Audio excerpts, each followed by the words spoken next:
Мен кайрадан эле өзүмдүн кайрымдуулук жумушумду баштадым. Эсиңерге сала кетсем, мен тапкан буюмдарымды тазалап, жууп, анан сатууга коём. Бир сыйра капа болдум. Жасабай койдум бул жумушуму. Кайрадан ойлонуп көрсөм эле, мен туура эмес кылыппын. Какой-то бир адамдардын сөздөрүнө капа болуп, мен канча өзүм продукта менен камсыз кылып аткан үй бүлөлөрдү мындайынча айтканда жардам кылбай коюпмун. Ошон үчүн ошондой жаман сөз жазгысы келип кеткендер менин сайтыман алыс эле болсоңор, а мен силердин сөзүңөргө көңүл бурбай жумушуму кайрадан улантсам. Мына ушундай. Бул одеял тапканыма көп болду. Буга окшогон одеялдан дагы 3-4 бар менде. Мына ошону сатууга койдум.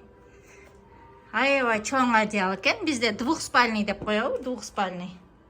Биякта king size деп коет. Өзү деле таза экен эле. Жамандарды алып келбеймин. Таза экен, анан сонун кылып ошо эмеге чыгарып койгон экен. Жолдун чекесине алып келип дагы бир сыйра жууп, сатууга коюп койдум эле $10.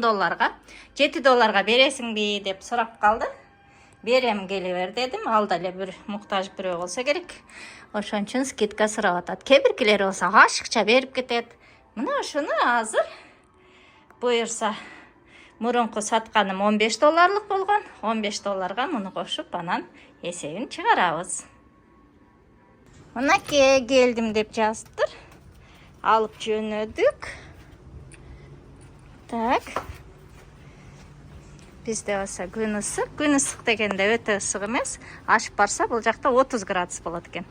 Жайында деле, кышында деле 26-28, жайында ашып барса 30 градус болот экен. Мына ошондой. Буюрса ишим кайра баштадым. Менин кылганым туура эмес экен. Бирөөгө чөшүп бул ишти кылбай койгонум мусор дейби, башка дейби, эмне десе ошо десин. А мен жумушумду улантып, кайрымдуулугумду кайра баштай берейин. YouTube каналымы да мындан кийинки видеодо көрсөңөр болот. YouTube каналдан канча акча болуп калганын. Мынакей, азыр келсе беребиз. Мына келди окшойт.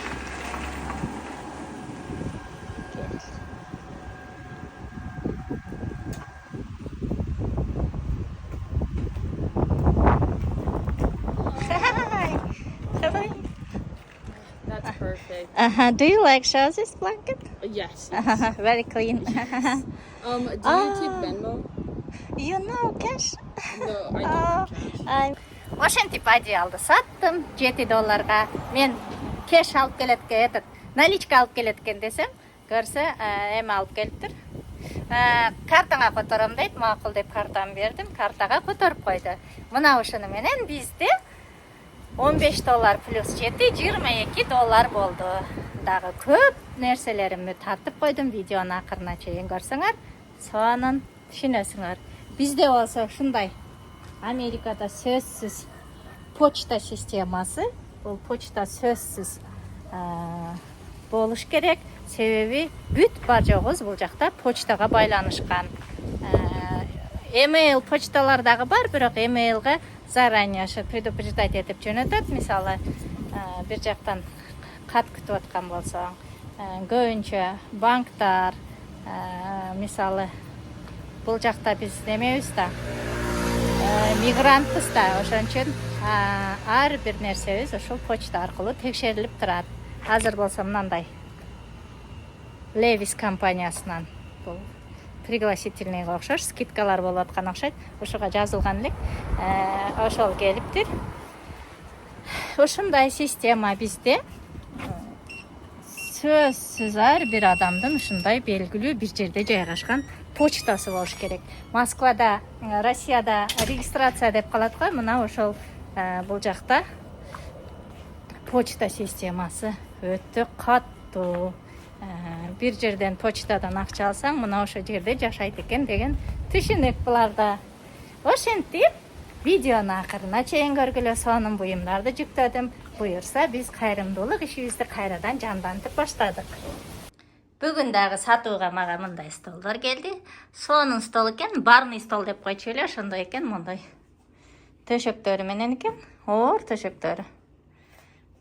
Şu сонун ар бирин $10 коюп көрөйүн деп атам. $10 $20 кетип калса, сонун болот. Сүйүнүп эле алса керек дейм, себеби мындайлар арзан турбайт мынтип, каалаган жагына бурулуп отурса болот экен. Катуу сонун боюнча экен. Мына ушундай стол таап келгенмин. Эми тазалап туруп, анан сатууга коям буйырса. Кайрымдуулук жумушумду баштадым. Мына ушул эки стулду тазалап сатууга коебуз.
Ушундай стулдардын абалы өзү таптаза боюнча экен. Дагы бир сыйра чаңдарын сүртүп тазалап койдум. Буйырса, ар бирин $10 $20 койсом, жөн эле сатылгыдай, себеби качествосы дагы жакшынакай боюнча экен. Мына ушундай бүгүнкү жумушубуз. Эки кондиционер менен эки стулду сатыш, одеялды саттык. Бизде уже биринчи $15, кийин $7, одеял менен $22 болуп калды. Буйырса, эми баштадым. Убакыт товарым менен сатып, тазалап, сүрөткө тартып коюшка аракет кыламын.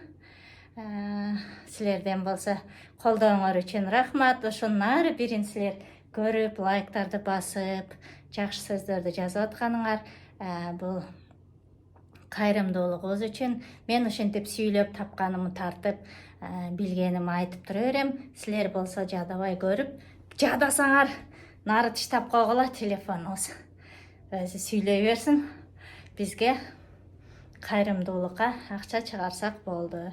Мына азыркы мындан кийинки видеомдо толук канча сом болду. Биз уже почти 1 ай болуп калыптыр. $100 болгондо акча чыгарсак болот экен. Мына ошол предел кече $100 өттү. Бүгүн карасам уже андан да өтүп калыптыр. Кийинки видеода полный, подробный айтып берем. Кандай болду? Бул кандай акча? Эгерде менин каналыма жаңы келгендер болсо, менин каналымдын негизги максаты кайрымдуулук. Силердин колдоп атканыңарга, көрүп атканыңарга аябай ыраазымын. Буйырса, жакынкы күндө чыгарып, бир үй бүлөнүн продуктасын алып берип, баарыбыздын атыбыздан. Ушу менде азыр 9000 подписчиктен ашып калыптыр, Аллахка шүгүр.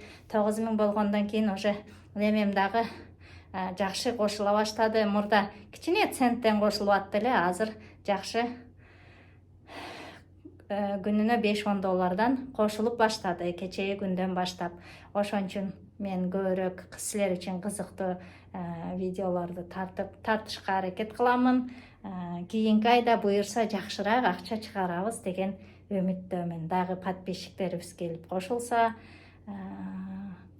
жакшы натыйжаларга жетишип, кийинки айлыгыбызда уже көбірек үй білән сүйінтіп қалабыз деген үміттемін.